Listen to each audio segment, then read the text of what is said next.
Hey, this is John Fernay, the co-host of the Maryland Crabs, and I am here today with a Maryland Crabcake for your listening pleasure. What's a crab cake? It's not quite a full episode, it's just a little snippet. Stay tuned and check it out. And make sure you check us out on themarylandcrabs.com. You can follow us on Twitter at MD Crabs Podcast or find us on Facebook at the Maryland Crabs Podcast.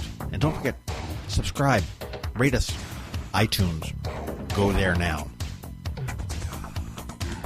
Well, hello again. This is John Fernay, and we are talking movies. The Annapolis Film Festival, which gets underway March 30th in Annapolis, Maryland, runs through April 2nd. Today on the phone with us is Remy Auberjonois and Kate Nowlin from Bloodstripe. Remy is a producer, director, and writer, while Kate is a producer, writer, and actor in the film. So we've kind of covered pretty much everything. And it's going to debut in Annapolis at 9 p.m. on Saturday, April 1st at the United Asbury Methodist Church, and again on Sunday at 12:30 p.m. at Maryland Hall. Hey, guys, how are you? And thank you for taking your time to chat a little bit about Bloodstripe.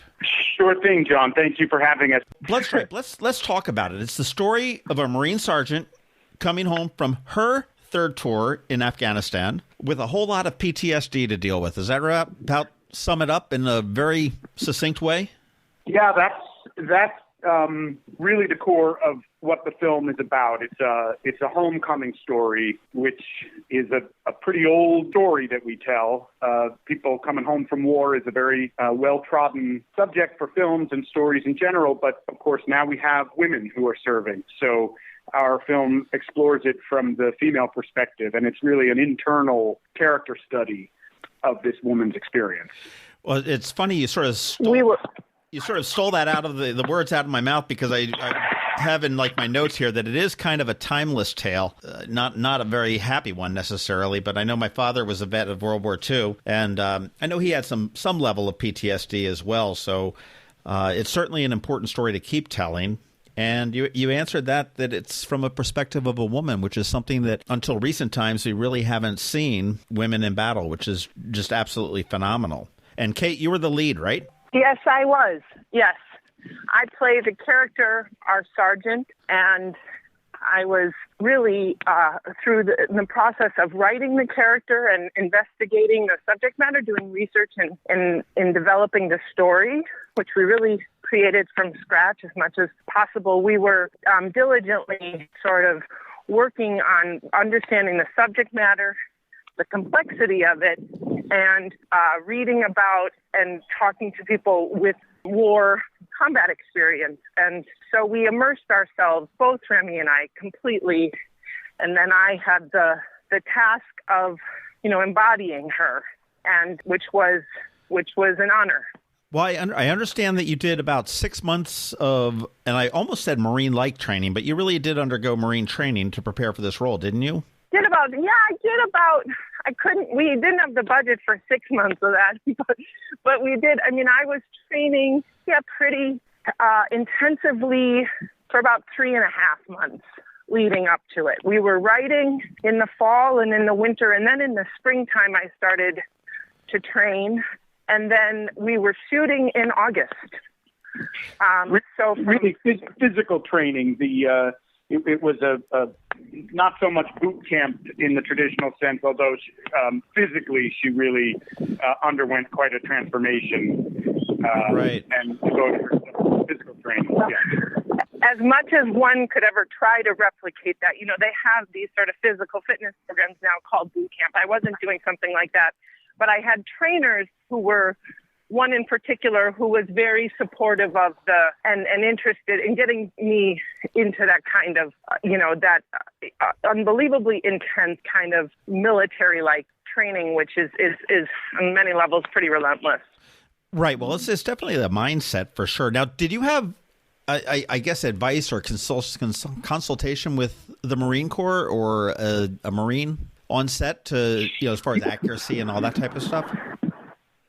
We did have a woman on our crew who served as a military advisor. She is a veteran of the Marine Corps herself, and she was a member of our film crew, so she wore several hats and was really helpful in talking to Kate about things that would come up in the course of shooting. So yes, we did have that on set. We didn't have real contact with the Marine Corps officially, except to, clear things for use and make sure that we were on the right side of using the insignias and things like that. Sure. Now this is not a documentary. It's a feature film, as you said, 90 minutes. That's based on, it's a little bit of a thriller from the trailers that I've seen, as well as the issues that our sergeant, which is kind of unusual. The main character, your character, Kate, does not have a name throughout the film, does it? Is that true?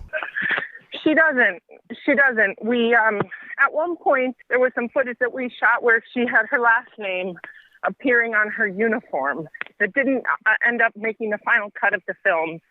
But we were interested in having this character have as broad of an appeal and not appeal, that's not the right word, resonance. We wanted her to resonate. We wanted people to be able to project themselves, their wives, their daughters, their mothers onto her. And so, honestly, a name never really came to us. And on some level, I guess it's a nod to the importance, the way in which the military identifies with and how their rank informs their identity. And that the individual name is less significant in some ways for some than, because it's this sort of devotion to the role that they are serving and the rank in which they earn. So kind of a long-winded way of saying, no, she doesn't have a name. Yeah. Well, I mean, and to get at your question about whether or not it's a documentary, I think that's another way. Kate is absolutely an accomplished professional actress, but she's not someone that you might recognize necessarily. And so there's a sort of verisimilitude, and if I can give her a compliment, it's a very authentic performance, which was something we really strived for, was authenticity. And so there's a sort of verisimilitude, and in a way, by making that character nameless, we hoped to allow for people to project into it, which also it takes them until the end when they're watching the credits to realize that they didn't know her name because they get very involved in her story.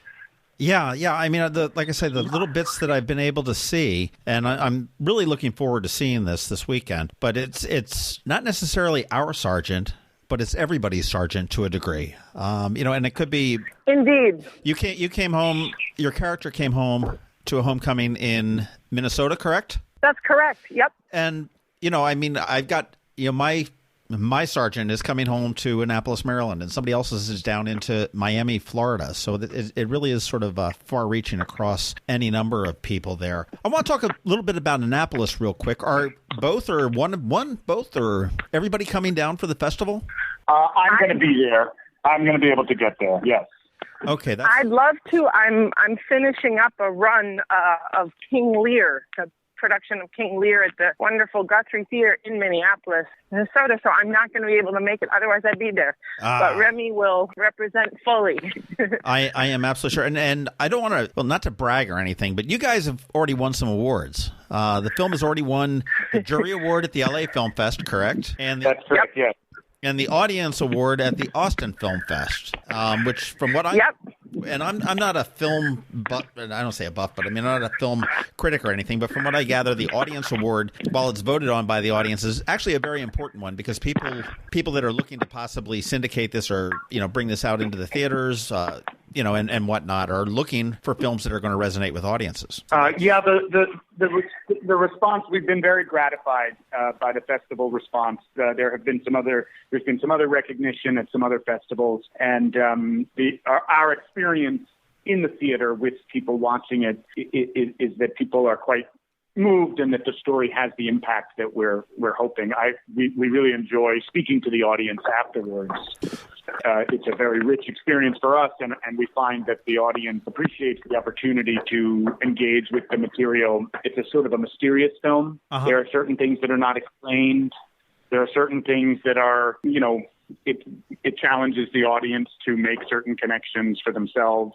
So we've been very gratified that the audience has engaged with it in the way that we intended. It seems to me it's the type of film where I'll be watching it, the final scene goes, the screen goes dark, and there's just silence, probably followed by a collective, wow. And then as people start to put it all together, as far as everything that had come in the last 90 minutes. Mm-hmm. But now, Remy, are you going to be doing the Q&A after both screenings? Do you know? I'm not entirely clear yet with the festival if they have someone who's available to moderate, to sort of run a Q&A with me. I'm happy to be there. That's what I'm there for. And as I said, it's a great experience for us talking to people about the film and hearing their responses and answering questions and engaging in the discussion, because it's in a way, the film itself is a call to action around the subject that it treats, which is some veterans' experience and some veterans' struggles with re-engaging in the domestic sphere. And it's a really good movie as a sort of beginning point for conversation. Right. So I'm hoping to be available. I mean, I'm available. Whether the festival is able to accommodate it, we're working that out now. Absolutely. Well, I'm sorry. Go ahead, Kate. Oh, sorry. If I may, John, I'd love to just add to that. In that there was something in the telling of the story and certainly trying to better understand and research what it is to prepare to go to war. We were also interested in the question almost equally as what is it to come home from war? I think in a way the movie is more about that question. How do we know how we help these people more or less prepare to go, but how do we help bring them home? I think if that is, it raises that question. We are interested in that question. And so as Remy says, in a way, it is not the movie doesn't summarize as much as we're trying to maybe just shine some light and open up some conversation or contribute to a conversation that's happening, certainly in our culture, as best we can as artists. Well, as reality sort of shows, I was going to say, as reality sort of shows that we do need to do a better job in reality to treat these people better that are coming home to us. The issues with the VA and everything else, which hopefully will get, can only get better. And it's it's something important to really be talking about. It is, as also there's no sign of these wars ending right now. We were reading recently, there were some articles about, how they're called, some people are calling them the forever war. We are still sending troops over to various places now. We have them in Syria, more to Iraq. So I think as much as we can keep some contribute, as I said, in a way that we know how as artists to a conversation and an attention around those types of services and that a kind of compassion is really important, and it doesn't seem to be letting up anytime soon. That's something that, if I may just quickly, the idea of compassion, we felt that there was a real space in a sort of narrative, dramatic, story way to contribute to understanding. I think there's reporting around the sort of statistics about the rash and epidemic of veteran suicide and the reality of post-traumatic stress as we continue to understand it better. But we felt that as filmmakers and artists, we could contribute something not in a documentary way, not in a reportage news sort of way of getting facts across, but trying to sort of open the window into emotion and experientially. And that was, our aim with the film. And hopefully we succeed somewhat, in providing a window into a certain experience. Well, it seems that. Well, and also, I think anyone in going beyond in that experience, some of the feedback, a lot of the feedback that we've been getting really is, and I think Remy once said this when talking about the movie not that long ago. You said something. It's sort of trauma is universal. So what's interesting too is we made a story very specifically about a woman's return from her service after a number of tours, multiple tours over in the Middle East. But it's interesting. I've had women come to me and talk to me how this resonates for them in terms of their postpartum depression.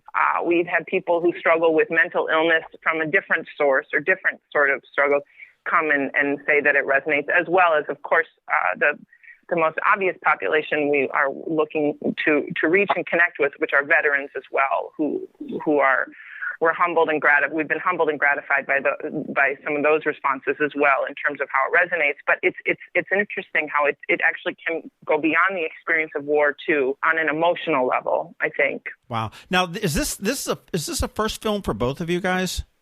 As far as the feature goes, As far as being the creative forces behind the thing, yes, we both have acting careers that we've been at for quite some time, and this was really a sort of a foray into creating our own work and making a really wonderful part for Kate to play, and creating an opportunity for me to step behind the camera and for the two of us to make a story and tell a story that we feel is important from the outset. So it's a first in that way, yeah. Well, I'll tell you, hopefully everyone will get a chance to see it when it screens here during the film festival. But if someone does miss it, where and when might they be able to catch it down the road? Plans for obviously a theatrical release at some point is a potential, but where else might they be able to see it if they miss it here in town? We're working on all aspects of that right now. We are working out our release strategy as we speak.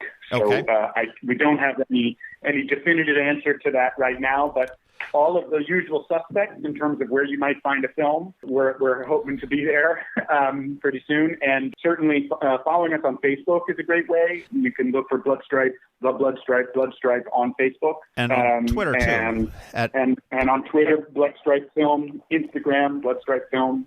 So you can keep up to date with where we'll be that way for now.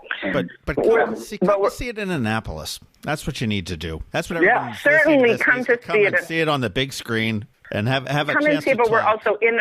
Oh well, that's the fun part. But there certainly we're strategizing for a release that will be in certain cities that where we can really draw in audience and where it can speak to the population, military population, and otherwise. So stay tuned, and we will keep you informed. But yeah, the Facebook following is a handy way to check too. Well, absolutely. Well, again, on the phone with me are Remy Auberjonois and Kate Nowlin, who are a combination of writers, producers, directors, and stars of Bloodstripe. And I want to thank you guys so much for taking the time to chat with me this afternoon. I do look forward personally to seeing Bloodstripe, and you here, Remy, as well, in Annapolis. For everyone attending the Annapolis Film Festival, definitely put Bloodstripe on your must-see list. This is 90 minutes well spent from everything that I've been able to see. They've got a really good slate this year. It debuts in Annapolis at 9 p.m. on Saturday night at the Asbury United Methodist Church, and once again on Sunday at 12:30 p.m. at Maryland Hall. And you can get the scoop on this movie as well as the other ones at AnnapolisFilmFestival.com.